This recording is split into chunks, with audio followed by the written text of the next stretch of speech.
Janet, Styles and Smiles here again. This week I decided to talk to you about mom hair since last week we did children's hair. So, because I know that there's a lot of moms that are like, what do I do? Okay, so the first thing that I hear a lot about is the hair falling out after having a baby. So, it's commonly known that while you're pregnant, your hair seems to be more full and thicker and so great, and then after you have a baby, then it all falls out, and everyone's like, why does this happen? I feel like I'm going bald. Crazy. Okay, so the thing is your hair really reacts to all the different hormones. Anytime you have any issues, whether it's pregnancy or thyroid issues, or there's a lot of medical conditions that you can actually find out about because of how your hair reacts. Different medications and stuff will change your hair and things like that too. So the thing is with pregnancy, okay, so normally on average a person loses between like 50 to 100 hairs a day, like a normal average. During pregnancy that tends to get lower, so you don't lose as much during pregnancy. Your hair doesn't fall out because we have the different stages of hair growth, if you remember. I think I talked about that. Anyway, so there's the different stages of hair growth, and some hair is in that fallout stage all the time because each hair is in a different stage. But during pregnancy, they don't tend to fall out. So your hair seems to be thicker and fuller and, so much nicer.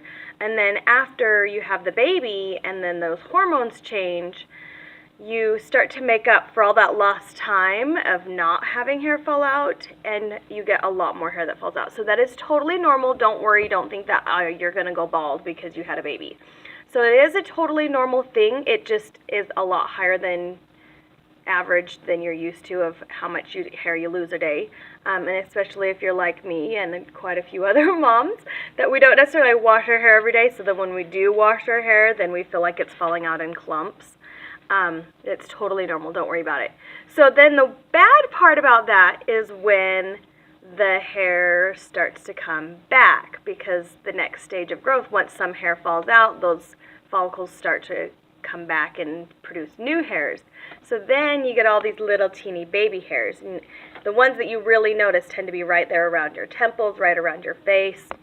And so people are always asking me, what do I do? How do I hide these little baby hairs? What do I do about that? So there's not a lot, as far as product-wise or what I can do, but so what I like to do is, that's why I don't like my hairline, so I keep a little bit of bang. So doing some kind of a little swoop bang, you just make it a thicker bang. You can even do just a swoop one if you don't like, real bangs. But just to have something on your face, so when you do have your hair pulled back, like I do, you don't look totally bald, because otherwise, I would look really bald, and especially when you have these baby hairs come in. So doing some kind of a bang, even a swoop bang, you just might have to make it a little bit thicker, pull it back from farther, just so that you have something framing your face and kind of hiding the ones right at the hairline. That's a good option if you like something like that. I know head wraps are really popular, so the really wide headbands. If you don't do bangs, the wide headbands that people wear across their hairline, those tend to help a lot too. I don't really like wearing them just because I do wear bangs, and so I don't do those right at the hairline. But for those of you that don't have bangs and don't like to do bangs, that's a good option, doing the wider headbands, those fabric soft ones. And then the other thing is, a lot of times they tend to be really floofy and frizzy and whatever, and so there are some different serums.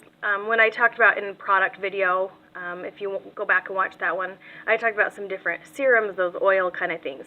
So those kind of things, you just put a little bit on your fingers and kind of just barely brush it down, just to kind of keep them from flying away. So if you have ones that are trying to frizz out and stick up, then just getting a little bit of that serum kind of things on your hands can help, and then you just kind of brush it along. If you don't, sometimes even just when I put lotion on my hands, and you know how you still have it where it's not quite absorbed, I'll run my hands over my hair and get rid of some of the frizz and flyaways that way. You don't want to do it with straight up lotion, because then you'll just look greasy. But when you've already rubbed it in and then you still have that little bit on your hands, then you can kind of rub and get some of that frizz down. So that's what I like to do with those little baby hairs. The other thing that moms have asked about is, what do I do with my hair? Because you want to be pulling it up.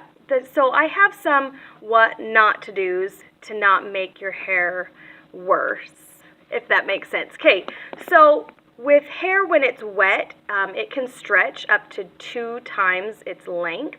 Normal hair can. If you have really damaged hair, it can stretch even more. So especially if you have really dry damaged hair, when it's wet, it will stretch even more. So the thing to know about that is when it's wet, it stretches. Obviously, once it dries, it goes back, right?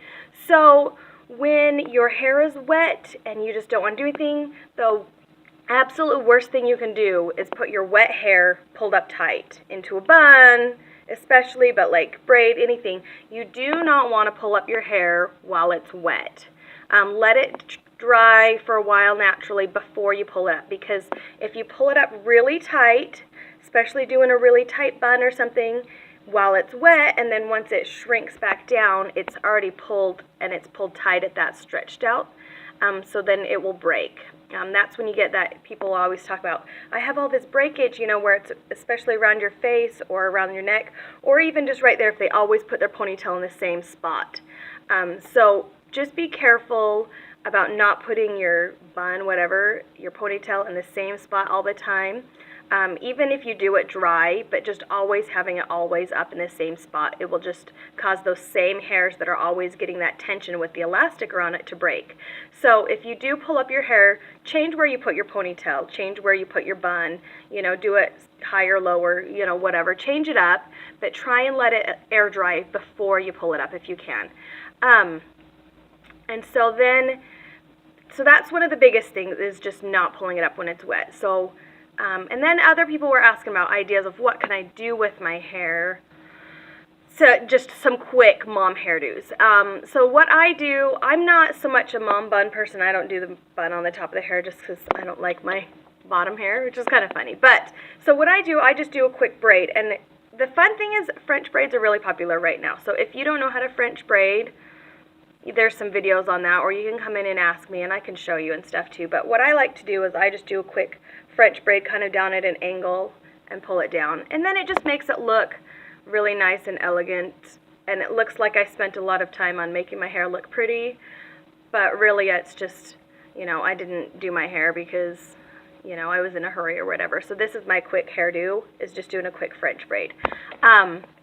So doing something like that can be really nice and easy without looking like a bun that's just a mess.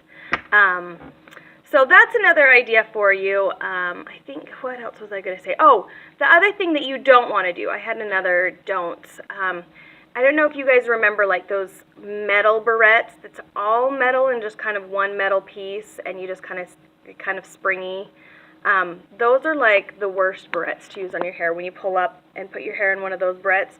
Those ones really, really cause a lot of breakage, especially if you're using them every day. Like I said before, anytime you're using the same spot with the same type of hairband, it's going to cause those same hairs that are always getting that tension to break, because especially when you pull it up tight, they're going to be breaking. So those metal barrettes are absolutely the worst. So don't use really super tight metal barrettes. Don't do your hair super, super tight, because that causes more of that breakage, more of that baby hairs, and that's just even worse.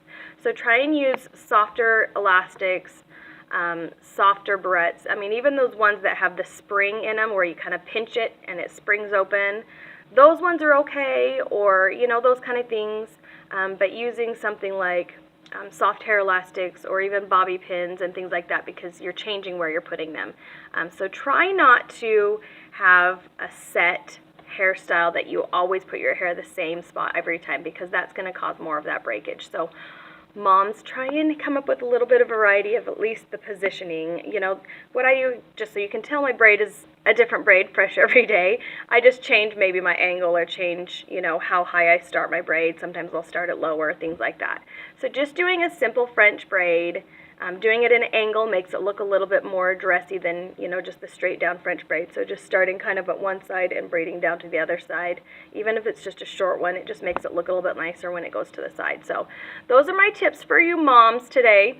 If you have any other specific questions on anything hair related, let me know and I'll address that next week. So make sure to subscribe to my channel and see if I answer your questions.